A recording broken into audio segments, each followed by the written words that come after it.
right? And then helping them and mentoring them through that. A lot of people just put them in the seat. They go, here's some leads. Hey, when the phone rings, pick it up, close it, right? But you need to watch and understand what's actually happening. You'd be surprised. Some people are complete rock stars. Some people are terrible, right? But those terrible people, you could coach them up and become rock stars. They're already in your seat. You've already spent the time and effort and onboarding them and done all this. You have the right systems in place. Track it, understand it, help them grow in that way. It's good for everybody. So just want to add that.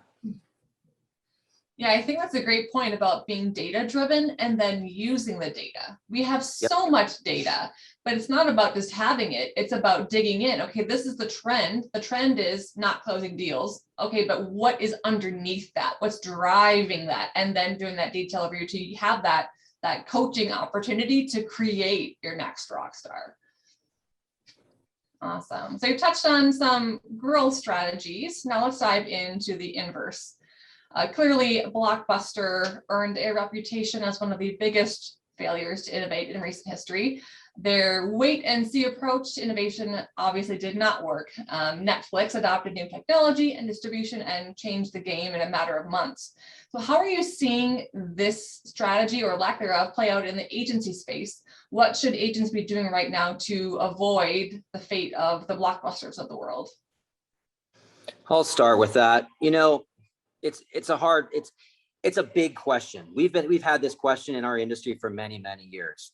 Our insurance agencies, like travel agencies, right, is with the internet and all these online insurtechs and the carriers going direct, is that going to displace us? The reality is no. We still have the relationships. We still have the distribution as the IA channel. Many have gone direct. There's many insurtechs, although you see them making big moves and they're doing all this cool stuff. When you actually look at the numbers, it's really not that good, honestly. Retention wise, conversion wise, it's not that the big is the best thing. But here's the reality. Why did Blockbuster fail? Why did Borders fail? Right? The reality is they had a good thing going, business as usual. Why? If it's not broke, don't fix it, right? If you're not investing in technology, you're not investing in your future. That's the reality. Our world is tech focused, not just our industry or the millennial or whatever. Everything we do is leveraging technology. You can't buy a car right now because there's a shortage of microchips. Like, think about that. Like some manufacturers, like, we can't do heads up displays anymore right now. You can buy a car, but we don't have the microchip to do that. Technology is everywhere, all across everything. Blockbuster, they were just doing it. And like, I love Blockbuster. I kind of wish they were still around a little bit because I like the whole thing, going there and picking out a movie. It's Friday night, whatever. I'm old in that way, right? And it's nice. And honestly, like Netflix, there's a million options. I'm like, I don't know. Like, what do I watch? And so it's not all perfect. Another example of this is like my whole house is all Google Home. Google's listening to everything I say all the time, whatever. And so, but I'm like, man, these things have such bugs like this, because there's bugs, right? But the reality is that 5 years ago it didn't even exist. I could like yell at my speaker and it'll tell me what's on my calendar. What? So technology is evolving. I know I'm going off on a tangent here, but it's evolving. Look, the thing is, the reason why those guys failed is because they didn't invest in the future. This is investing in the future. But I will say, don't get carried away on it. Don't just go after the shiny object. This new thing is gonna, give me a back massage and brush my teeth at the same time. It's not that. I always use this example. Look, if you're a one-man band and you're running a hot dog cart, you don't need the best technology in the world. Why? Because somebody says, I want a hot dog like this. You make the hot dog and give them the hot dog, right? As you expand, you might get to a food truck. Then you have somebody working the window. Now you're in the paper tickets, right? So then we're handing that back to the cook and he's cooking it. Now we expand that to a global organization and we have hundreds of locations across the world. Now we're talking big stuff, right? So evolve the technology as the agency evolves. I see so many companies, so many agencies, they go, I want the best, I want everything. Not to say don't invest in it, but be smart about it and buy technology that really helps your business, drives a true ROI, return on investment, right? Actual ROI, like how is this going to help me? Stay away from the shiny objects, scale the technology as you scale. So go ahead, Manuel, what you got? This is a shiny object. What do you mean, sir? Well said, Reed. What I would add to that is really two things. The first one is saved my behind, and that is stay relevant. And by relevant, I don't mean stay in the present. No, I mean stay in the future. Understand what's coming. You know, I have friends and peers in this industry when we want to talk about, what's going on in the industry and how to get the agency to perform better. They ask me questions like, so who did your website and do you have a website? I'm like, bruh, that ship sailed a while ago. I don't even know where to begin. So the reality is, if Blockbuster read the signs of the times, they would have known that it's time to transition to something else and continue to lead in that space. Today, something akin to that for us is the remote work environment. We can't, this COVID woke a lot of us up. I had my team already with laptops November of 2019, and we designed what we call WFH. It always looks like a profanity when we write it, work from home on the group chat. Like, what does that mean? But we started that in 2019. And so when COVID hit about March, I just need to send one email. Hey, everybody stay home, stay safe, plug in, right? We got the company phone on the VoIP on the phone. We got the laptops ready to go. It was just really easy transition. And today we're pretty much, I don't want to say 100% because we still have offices that are open to customers, but we're predominantly remote. And we have a philosophy now that I've added to the handbook that says you can work from anywhere in the world. Just pick up the phone, take care of the customer, plug in. So people travel, spend a week working, and then go on vacation.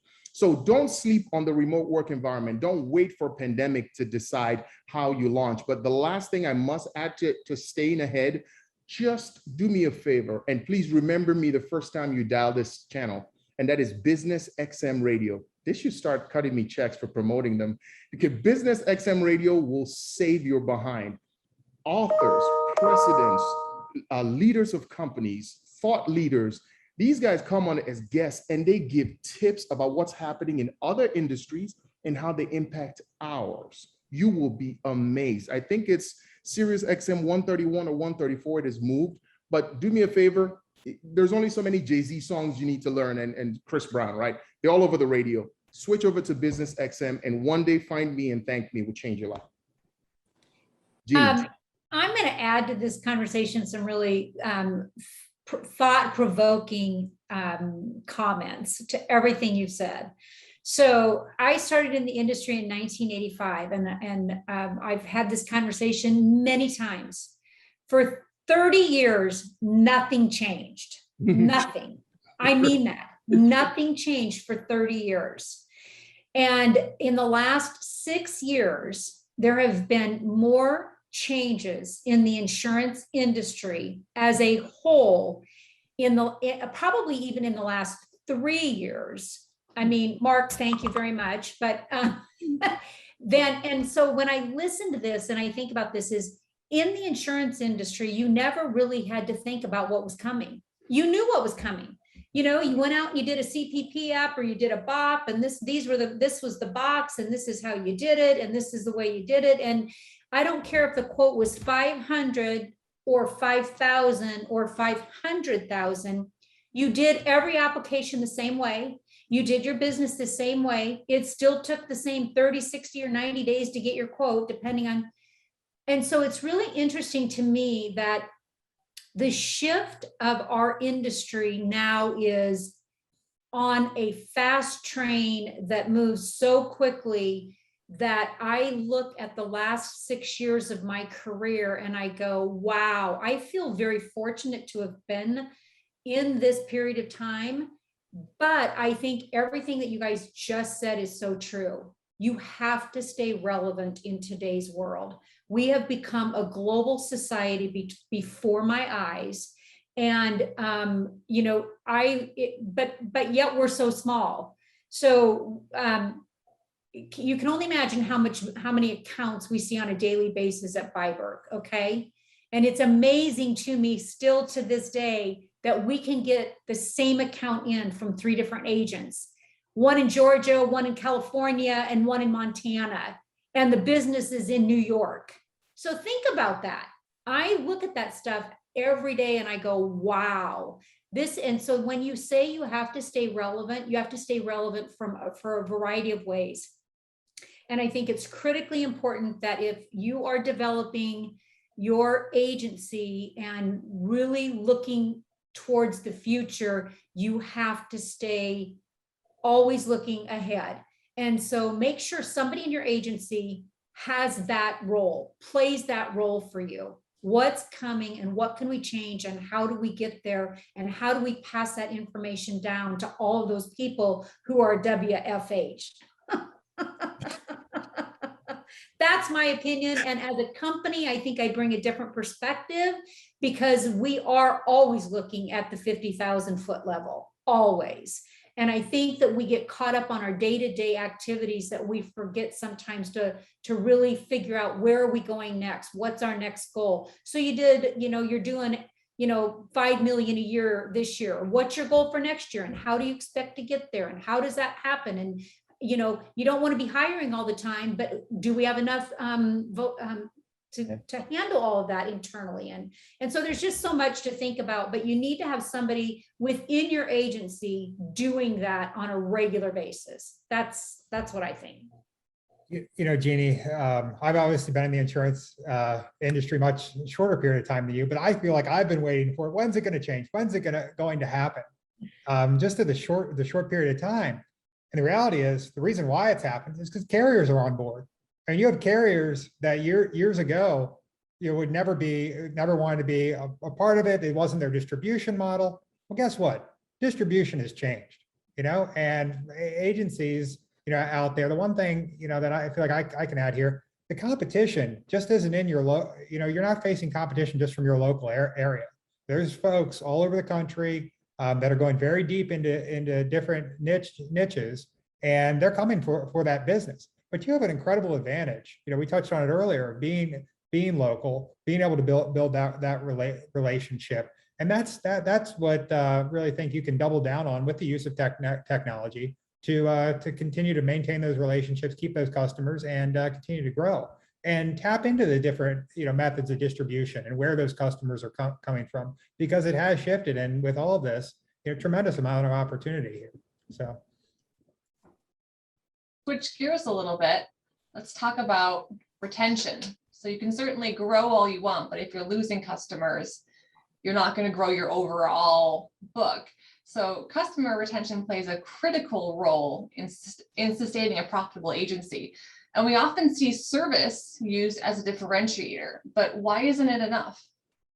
Yeah, I can jump in there. It's so funny you ask this question. I go to the gym every morning, and it seems like my gym routine is time with the bus route home.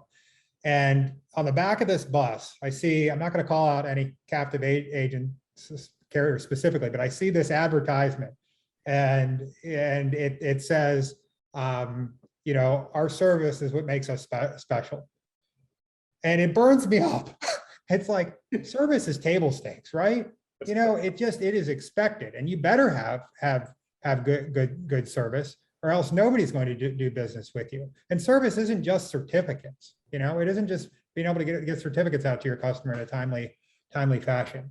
Service, has evolved, and it's changed today.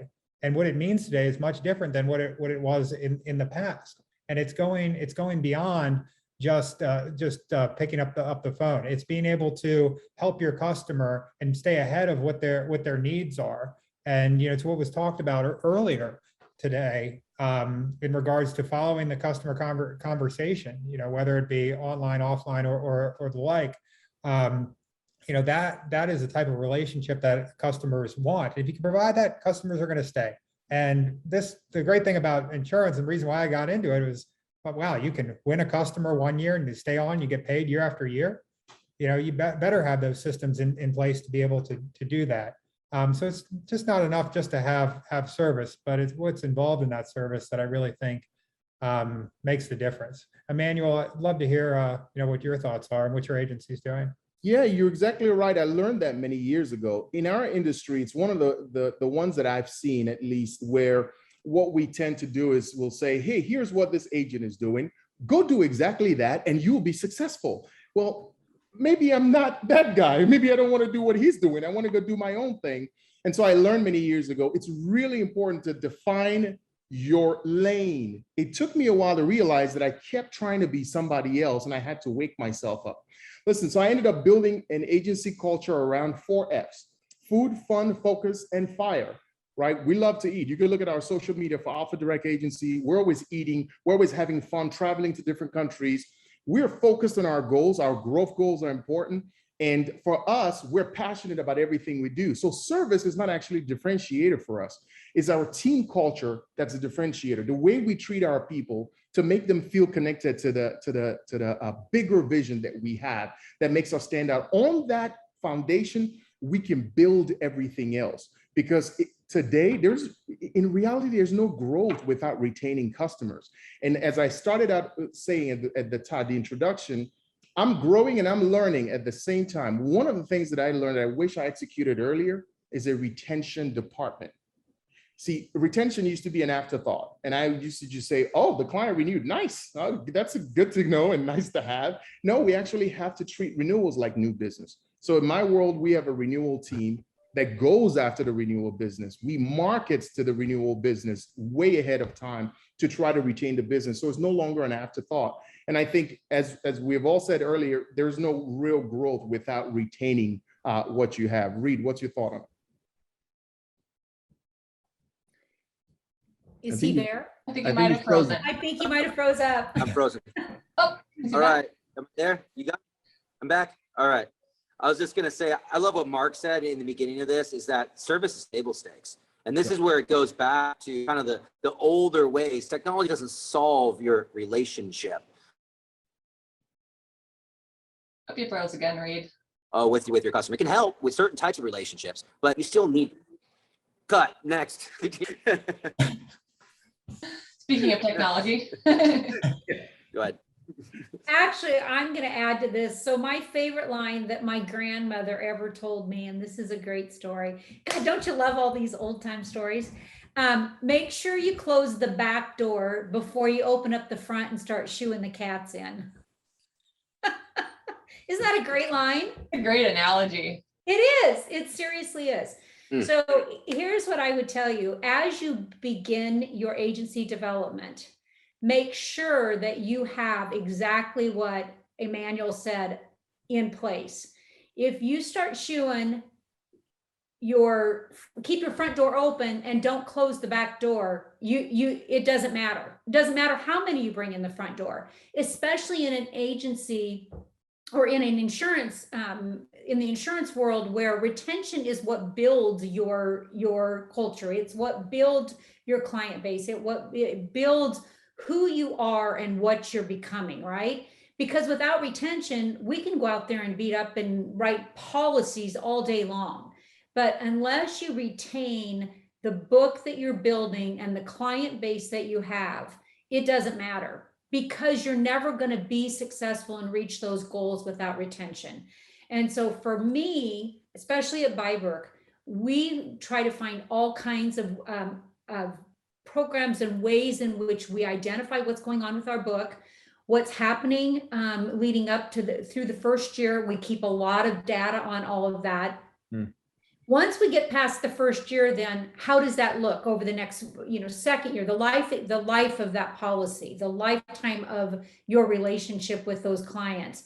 And I think probably out of all the things that you do, in my opinion, retention should be the number one goal as you're moving forward, because those who understand return on investment understands that the longer you keep that policy on the books, the less it costs you to get there. And in small commercial, it's expensive to put it on the books at first. And if you don't take care of it and it moves out quickly, your return is going to be exponentially lower than. And when I had my own agency, I tell people this, my retention in my agency, for me on my book of business, the last 7 years I was in agency was 97%.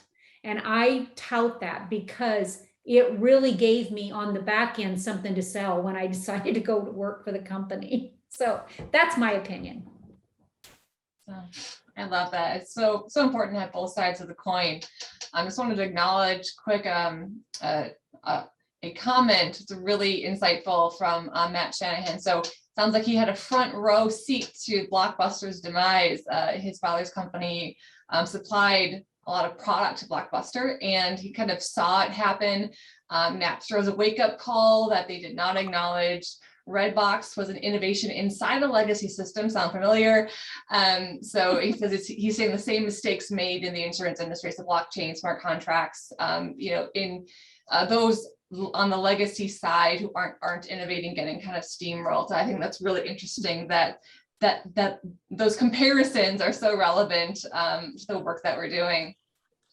So we are short on time here, but wanted to do a quick round robin for our panelists. If you have just one piece of advice for agencies on the call here, what would that be? One piece to promote growth and profitability? I'll start. Stop thinking about your business as a small business. Okay. When you see the word small business, don't see small. You're a business. Remember this, my own personal acronym, OMG. And of course, I like F words, F. OMGF. I don't care what size your agency is. If your license has a renewal date, you're still a professional. So think about this: operations, management, growth goals, and of course, funding. How do you pay for all that stuff? I don't care if you're Apple, I don't care if you're Target, I don't care if you're Walmart, you worry about the same thing. People, money, growth goals, marketing. It's the same thing. Parting words, never let any of those four go. I'll go. Close deals. It's as simple as that. All this stuff works. Just keep them coming. ABC, right? Always be closing. Love the acronyms here. Oh my gosh, I love that. I love that, Reed. That's awesome. I think for me, it's relationships. And as corny as that sounds, the thing that's carried me through my career has been relationships, not only just with clients that I still run into from 20, 25 years ago, all the way up to current ones in our partnership relationship here at Byberg.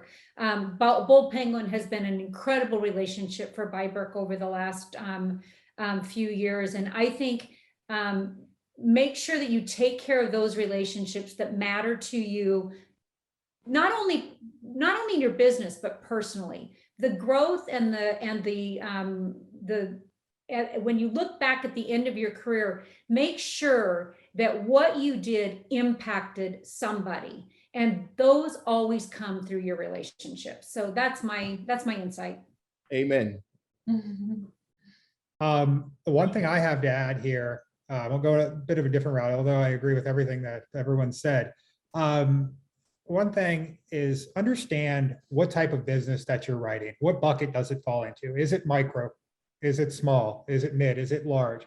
Match your systems up, because the technology that works for one doesn't work for the other. And you need to very much understand that to create efficiency within the agency and grow. But I do agree, Reed, sales cures all. So just keep on selling. Hey, pay the bills. Yeah. Keep the acronyms coming. I love it. Awesome. Well, thank you so much. We are at time, but really appreciate everyone's engagement. Thank you all for taking some time out of your day to chat with us. And we will be sending out the recording, so feel free to respond to that email if you have any additional questions that come up. Thank you so much to our panelists. Great discussion and really enjoyed it. So hope everyone has a good rest of your day. Thank you. Thanks, everybody. Thanks, guys. It was great. It's been fun. Thank you.